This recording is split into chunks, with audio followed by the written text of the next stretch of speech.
Patriarcas e Profetas. Capítulo 73. Os últimos anos de Davi. A subversão de Absalão não trouxe de pronto a paz ao reino. Havia se unido à revolta uma parte tão grande da nação que Davi não queria voltar à sua capital e reassumir sua autoridade sem um convite das tribos. Na confusão que se seguiu à derrota de Absalão, não houve ação pronta e decidida para chamar-se novamente o rei.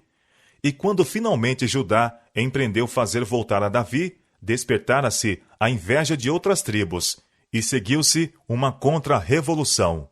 Esta, entretanto, foi rapidamente sufocada, e a paz voltou a Israel.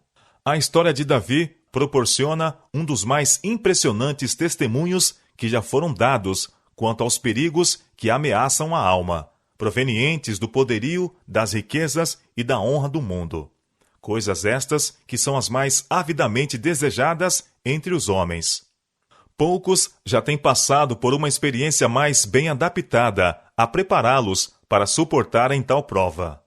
A primeira parte da vida de Davi, como pastor, com suas lições de humildade, trabalho paciente e terno cuidado pelos seus rebanhos, a comunhão com a natureza na solidão das colinas, desenvolvendo seu gênio para música e poesia e dirigindo seus pensamentos ao Criador, a longa disciplina de sua vida no deserto, pondo em exercício a coragem, constância, paciência e fé em Deus, foi designada pelo Senhor como preparo para o trono de Israel.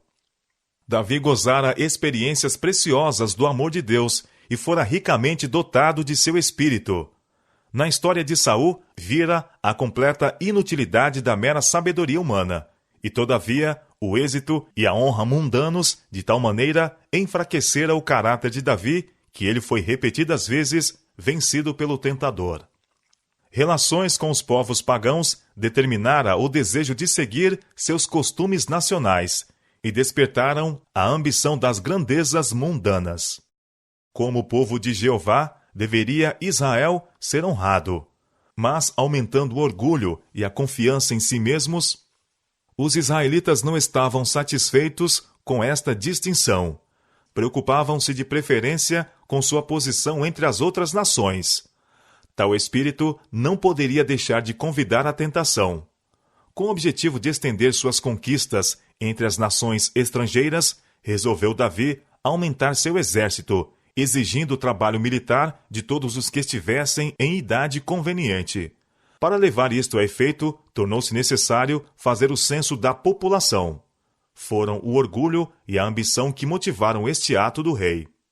A contagem do povo mostraria o contraste entre a fraqueza do reino, quando Davi subiu ao trono, e sua força e prosperidade sob seu governo.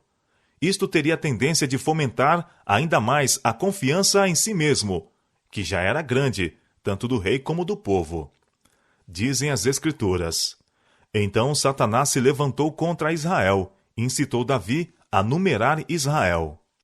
A prosperidade de Israel, sob o governo de Davi, fora devido à bênção de Deus, em vez de atribuível à habilidade do rei ou à força de seus exércitos. Mas o aumento dos recursos militares do reino daria às nações circunvizinhas a impressão de que a confiança de Israel estava em seus exércitos, e não no poder de Jeová. Embora o povo de Israel tivesse orgulho de sua grandeza nacional, não olhavam com aprovação o plano de Davi de estender tão grandemente o serviço militar. O alistamento proposto causou muito descontentamento. Consequentemente, julgou-se necessário empregarem-se os oficiais militares em lugar dos sacerdotes e magistrados, que haviam anteriormente levantado o censo. O objetivo deste empreendimento era diretamente contrário aos princípios de uma teocracia. Mesmo Joabe objetou, embora sem escrúpulos, como até ali se havia mostrado. Ele disse: O Senhor acrescente ao seu povo 100 vezes tanto como é. Porventura, ó rei meu senhor, não são todos servos do meu senhor? Por que procura isto o meu senhor? Por que seria isto causa de delito para com Israel? Porém, a palavra do rei prevaleceu contra Joabe, pelo que saiu Joabe e passou por todo Israel, então voltou para Jerusalém. A contagem não estava terminada, quando Davi se convenceu de seu pecado. condenando-se a si mesmo, disse Davi a Deus: gravemente pequei em fazer tal coisa, porém agora, ser servido tirar a iniquidade de teu povo, porque obrei muito loucamente. Na manhã seguinte foi levada uma mensagem a Davi pelo profeta Gade. Assim diz o Senhor: escolhe para ti, ou 3 anos de fome, ou que 3 meses te consuma diante de teus adversários, e a espada de teus inimigos te alcance, ou que 3 dias a espada do Senhor, isto é, a peste na terra, e o anjo do Senhor destruam todos os termos de Israel. Vê, pois, agora, disse o profeta, que resposta hei de levar a quem me enviou. A resposta do rei foi: estou em grande angústia, porém caiamos nas mãos do Senhor, porque muitas são as suas misericórdias, mas nas mãos dos homens não caia eu. 2 Samuel, capítulo 24, verso 14. A terra foi ferida com pestilência, que destruiu 70.000 em Israel. O açoite ainda não havia entrado na capital, quando, levantando Davi os seus olhos, viu o anjo do Senhor, que estava entre a terra e o céu, com a espada desembainhada na sua mão, estendida contra Jerusalém. Então Davi e os anciãos, cobertos de sacos, se prostraram sobre os seus rostos. O rei pleiteou com Deus o favor de Israel. Não sou eu o que disse que se contasse o povo? E eu mesmo sou o que pequei, e fiz muito mal. Mas estas ovelhas que fizeram? Ah, Senhor, meu Deus, seja a tua mão contra mim e contra a casa de meu pai, e não para castigo de teu povo.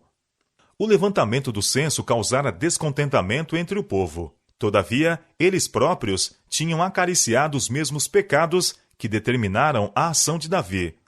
Assim como o Senhor, pelo pecado de Absalão, trouxe juízos sobre Davi, assim pelo erro de Davi, ele puniu os pecados de Israel. O anjo destruidor detivera-se em seu caminho fora de Jerusalém. Ele ficou sobre o monte Moriá, na eira de Ornã, Jebuseu. Por indicação do profeta, Davi foi ao monte e ali construiu um altar ao Senhor. E ofereceu nele holocaustos e sacrifícios pacíficos. E invocou o Senhor, o qual lhe respondeu com fogo do céu sobre o altar do holocausto. Assim, o Senhor se aplacou para com a terra. Cessou aquele castigo de sobre Israel. 1 Crônicas, capítulo 21, verso 26, e 2 Samuel, capítulo 24, verso 25. O local em que o altar fora erigido, e que dali em diante seria para sempre considerado Terra Santa, foi oferecido ao rei por Ornã, como presente. Mas o rei recusou-se a recebê-lo deste modo. Pelo seu valor a quero comprar, disse ele, porque não tomarei o que é teu para o Senhor, para que não ofereça holocausto sem custo. E Davi deu a Ornã, por aquele lugar, o peso de 600 siclos de ouro. Esse local, memorável como o sítio em que Abraão construíra o altar para oferecer seu filho, e agora consagrado por este grande livramento, foi depois escolhido como o local do templo erigido por Salomão. Ainda outra sombra deveria formar-se sobre os últimos anos de Davi. Ele atingira a idade de 70 anos. As agruras e situações perigosas, porque passara em suas primitivas vagueações, suas muitas guerras, cuidados e aflições de seus últimos anos, haviam-lhe solapado a fonte da vida. Embora a mente retivesse sua clareza e força, a fraqueza e a idade, com seu desejo de recolhimento, impediam uma apreensão rápida do que se estava a passar no reino, e de novo surgiu a rebelião à própria sombra do trono. Outra vez se manifestou o fruto da condescendência paternal de Davi. Aquele que agora aspirava ao trono era Adonias, muito formoso de parecer, em seu aspecto pessoal e em seu porte, mas sem escrúpulos e descuidado. Em sua juventude não estivera sujeito senão a poucas restrições, pois nunca seu pai o tinha contrariado, dizendo: por que fizeste assim? Agora ele se rebelou contra a autoridade de Deus que havia designado Salomão ao trono. Tanto pelos dotes naturais como pelo seu caráter religioso, Salomão estava mais bem qualificado do que seu irmão mais velho para tornar-se governador de Israel. Contudo, se bem que a escolha de Deus tivesse sido claramente indicada, não deixou Adonias de encontrar quem o apoiasse. Joabe, embora culpado de muitos crimes, fora até ali fiel ao trono, mas agora aderiu à conspiração contra Salomão, como também o fizera o sacerdote Abiatar. A rebelião estava madura. Os conspiradores tinham se reunido em uma grande festa junto à cidade para proclamar Adonias como rei. Quando seus planos foram transtornados pela ação pronta de pessoas fiéis, estando entre os principais o sacerdote Zadoque, o profeta Natã e Batseba, mãe de Salomão. Representaram ao rei o estado em que se achavam as coisas, lembrando da determinação divina de que Salomão o sucedesse no trono. Davi de pronto abdicou em favor de Salomão, que imediatamente foi ungido e proclamado rei. Estava abafada a conspiração. Seus principais atores incorreram na pena de morte. A vida de Abiatar foi poupada, em atenção ao seu ofício e anterior fidelidade para com Davi, mas foi rebaixado da função de sumo sacerdote, que passou à linhagem de Zadoque. Joabe e Adonias foram poupados por algum tempo. Mas depois da morte de Davi, sofreram a pena de seu crime. A execução da sentença sobre o filho de Davi completou o quadruplo juízo que testificou da aversão de Deus ao pecado do pai. Desde o início mesmo do reinado de Davi, um dos seus mais acariciados planos fora erigir um templo ao Senhor. Embora não lhe tivesse sido permitido executar este desígnio, não manifestou menos zelo e fervor em prol do mesmo. Provera a abundância do mais valioso material: ouro, prata, pedra de ônix e pedras de diversas cores, mármore e as mais preciosas madeiras. E agora, esses valiosos tesouros que juntara deveria ser confiado a outros, pois que outras mãos deveriam construir a casa para a arca, símbolo da presença de Deus. Vendo que seu fim estava próximo, o rei convocou os príncipes de Israel, juntamente com homens de representação de todas as partes do reino, para receberem a incumbência deste legado. Desejava confiar-lhes sua última recomendação e conseguir seu concurso e apoio na grande obra a ser realizada. Por causa de sua fraqueza física, não se esperava que ele assistisse pessoalmente àquela transferência de poderes. Mas a inspiração de Deus veio sobre ele, e com um fervor e poder maior do que lhe era usual, pôde, pela última vez, falar a seu povo. Falou-lhes de seu desejo de construir o templo e da ordem do Senhor para que essa obra fosse entregue a Salomão, seu filho. A segurança divina era: teu filho Salomão, ele edificará minha casa e os meus átrios, porque eu escolhi para filho, e eu lhe serei por pai, e estabelecerei o meu reino para sempre, se perseverar em cumprir os meus mandamentos e os meus juízos, como até ao dia de hoje. Agora, pois, disse Davi, perante os olhos de todo Israel, a congregação do Senhor, e perante os ouvidos do vosso Deus, guardai e buscai todos os mandamentos do Senhor vosso Deus, para que possuais esta boa terra, e a façais herdar a vossos filhos, depois de vós, para sempre. Davi aprendera por sua própria experiência quão duro é o caminho daquele que se afasta de Deus. Sentira a condenação da lei violada e ceifara os frutos da transgressão. E toda a sua alma se agitava pela solicitude, porque os dirigentes de Israel fossem fiéis a Deus, e Salomão obedecesse à lei de Deus, excluindo os pecados que enfraqueceram a autoridade de seu pai, amarguraram-lhe a vida e desonraram a Deus. Davi sabia que seria necessário humildade de coração, confiança constante em Deus e incessante vigilância para resistir às tentações que certamente assediariam Salomão em seu elevado cargo, pois que tais caracteres preeminentes são o alvo especial dos dardos de Satanás. Voltando-se a seu filho, já reconhecido como seu sucessor no trono, disse Davi: E tu, meu filho Salomão, conhece o Deus de teu pai, e serve-o com um coração perfeito e com uma alma voluntária, porque esquadrinha o Senhor todos os corações, e entende todas as imaginações dos pensamentos. Se o buscares, será achado de ti, porém, se o deixares, rejeitar-te-á para sempre. Olha, pois agora, porque o Senhor te escolheu para edificares casa para o santuário. Esforça-te e faze a obra. Davi deu a Salomão instruções minuciosas para a construção do templo, juntamente com desenhos de todas as partes e de todos os instrumentos empregados em seu serviço, conforme lhe foi revelado por inspiração divina. Salomão ainda era moço e recuava ante o peso das responsabilidades que lhe recairiam com a ereção do templo e governo do povo de Deus. Disse Davi a seu filho: Esforça-te e tem bom ânimo, e obra. Não temas, nem te apavores, porque o Senhor Deus, meu Deus, há de ser contigo, não te deixará, nem te desamparará. De novo Davi apelou para a congregação. Salomão, meu filho, a quem só Deus escolheu, é ainda moço e tenro, e esta obra é grande, porque não é palácio para homem, senão para o Senhor Deus.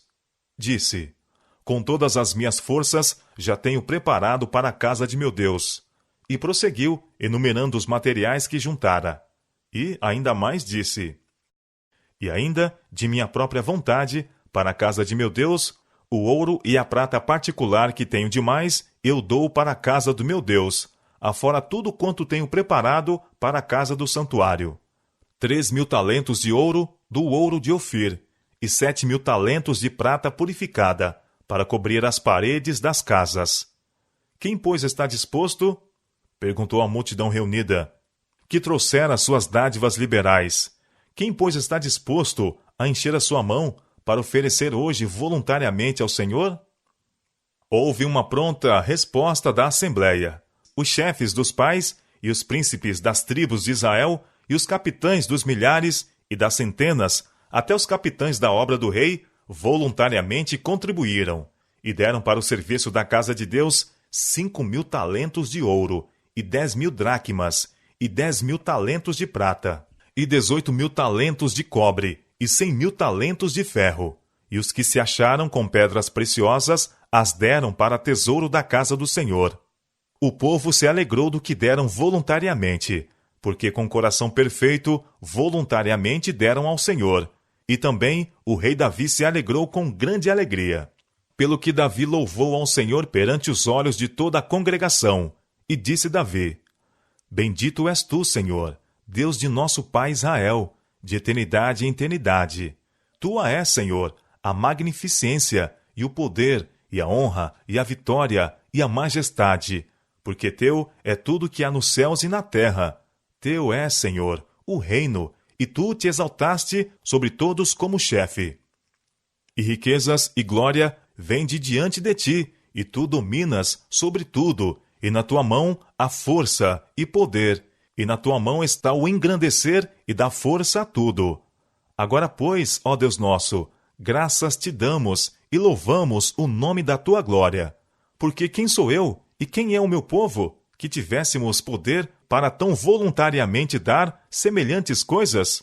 Porque tudo vem de ti, e da tua mão tu damos. Porque somos estranhos diante de ti, e peregrinos como todos os nossos pais.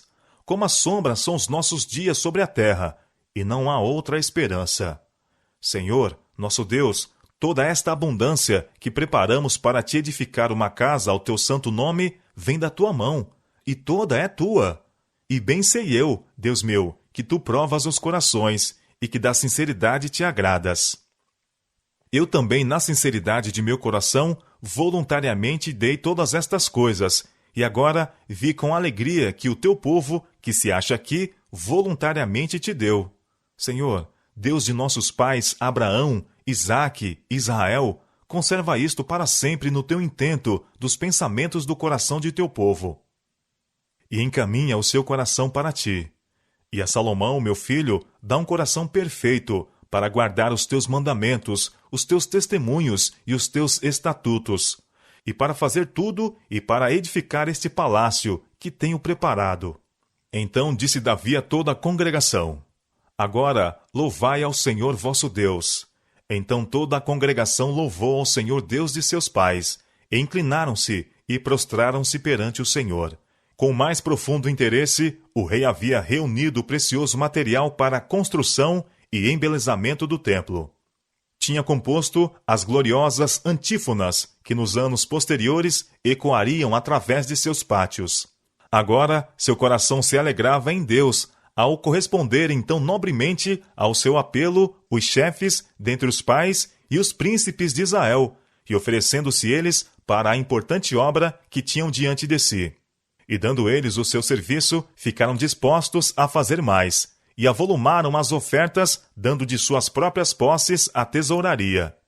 Davi sentira profundamente sua indignidade para reunir o material para a casa de Deus, e a expressão de lealdade na resposta pronta dos nobres de seu reino, ao dedicarem eles com coração voluntário os seus tesouros a Jeová e devotarem-se ao seu serviço, encheu-o de alegria. Mas foi unicamente Deus que comunicara esta disposição a seu povo. Ele, e não o homem, devia ser glorificado. Fora ele que provera o povo com as riquezas da terra, e seu espírito tornara-os dispostos a trazerem suas coisas preciosas para o templo. Tudo era do Senhor. Se seu amor não tivesse movido o coração do povo, os esforços do rei teriam sido em vão, e o templo nunca se teria erigido. Tudo que o homem recebe da munificência de Deus pertence ainda a Deus. O que quer que Deus tenha outorgado dentre as coisas valiosas e belas da terra é colocado nas mãos dos homens para os provar, a fim de sondar a profundidade de seu amor para com ele e sua apreciação de seus favores. Quer sejam tesouros de riqueza ou de intelecto, devem ser postos como sacrifício voluntário aos pés de Jesus, dizendo ao mesmo tempo o doador como Davi: tudo vem de ti, e da tua mão tu damos. Ao pressentir Davi que a morte se aproximava, o peso sobre o seu coração ainda era por Salomão e pelo reino de Israel, cuja prosperidade deveria, em tão grande parte, depender da fidelidade de seu rei. E deu ele ordem a Salomão, seu filho, dizendo: eu vou pelo caminho de toda a terra. Esforça-te, pois, e sê homem, e guarda a observância do Senhor teu Deus, para andares nos seus caminhos, e para guardares os seus estatutos, e os seus mandamentos, e os seus juízos, e os seus testemunhos, para que prosperes em tudo quanto fizeres, para onde quer que te voltares, para que o Senhor confirme a palavra que falou de mim, dizendo: se teus filhos guardarem o seu caminho, para andarem perante a minha face fielmente, com todo o seu coração e com toda a sua alma, nunca, disse, te faltará sucessor ao trono de Israel. 1 Reis, capítulo 2, versos 1 a 4. As últimas palavras de Davi, conforme foram registradas, são um cântico de confiança, do mais sublime princípio e fé imortal. Disse Davi, filho de Jessé: e diz o homem que foi levantado em altura, ungido do Deus de Jacó, e o suave em salmos de Israel: o Espírito do Senhor falou por mim. Haverá um justo que domine sobre os homens, que domine no temor de Deus. E será como a luz da manhã, quando sai o sol, da manhã sem nuvens, quando pelo seu resplendor e pela chuva a erva brota da terra. Ainda que a minha casa não seja tal para com Deus, contudo, estabeleceu comigo um concerto eterno, que em tudo será bem ordenado e guardado, pois toda a minha salvação e todo o meu prazer está nele. 2 Samuel, capítulo 23, versos 1 a 5. Grande foi a queda de Davi, mais profundo foi o seu arrependimento, ardoroso o seu amor e forte a sua fé. A ele muito fora perdoado, e, portanto, muito amava. Os salmos de Davi passam por uma série completa de experiências, desde as profundezas da culpabilidade consciente e condenação própria, até a fé mais sublime e mais exaltada comunhão com Deus. O registro de sua vida declara que o pecado apenas pode trazer ignominia e desgraças, mas que o amor e a misericórdia de Deus podem alcançar as maiores profundidades, que a fé erguerá a alma arrependida, para que participe da adoção de filhos de Deus. De todas as asseverações que se contém em sua palavra, é isto um dos mais fortes testemunhos da fidelidade, da justiça e da misericórdia de Deus em seu concerto. O homem foge também como a sombra, e não permanece, mas a palavra de nosso Deus subsiste eternamente. A misericórdia do Senhor é de eternidade a eternidade, sobre aqueles que o temem, e a justiça sobre os filhos dos filhos, sobre aqueles que guardam o seu conserto, e sobre os que se lembram dos seus mandamentos para os cumprirem. Tudo quanto Deus faz durará eternamente. Eclesiastes capítulo 3, verso 14. Gloriosas são as promessas feitas a Davi e sua casa, promessas essas que visam as eras eternas, e que encontram seu cumprimento total em Cristo. Declarou o Senhor: Jurei ao meu servo Davi, com ele a minha mão ficará firme, e o meu braço o fortalecerá. A minha fidelidade e a minha benignidade estarão com ele, e em meu nome será exaltado o seu poder. E porei a sua mão no mar, e a sua direita nos rios. Ele me invocará, dizendo: Tu és meu Pai, meu Deus, e a rocha da minha salvação. Também por isso lhe darei o lugar de primogênito. Falo-ei mais elevado do que os reis da terra. A minha benignidade lhe guardarei para sempre, e o meu conserto lhe será firme. Salmo 89, versos 3 a 28. E conservarei para sempre a sua descendência, e o seu trono como os dias do céu. Salmo, capítulo 89, verso 29. Julgará os aflitos do povo, salvará os filhos do necessitado, e quebrantará o opressor. Temer-te-ão enquanto durar o sol e a lua, de geração em geração. Nos seus dias florescerá o justo, e abundância de paz haverá enquanto durar a lua. Dominará de mar a mar, e desde o rio até as extremidades da terra. O seu nome permanecerá eternamente. O seu nome se irá propagando de pais a filhos, enquanto o sol durar, e os homens serão abençoados nele. Todas as nações lhe chamarão bem-aventurado. Salmo, capítulo 72, versos 4 a 8 e verso 17.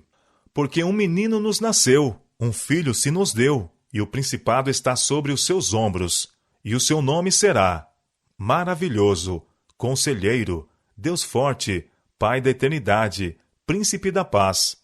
Este será grande e será chamado Filho do Altíssimo, e o Senhor Deus lhe dará o trono de Davi, seu pai, e reinará eternamente na casa de Jacó, e o seu reino não terá fim.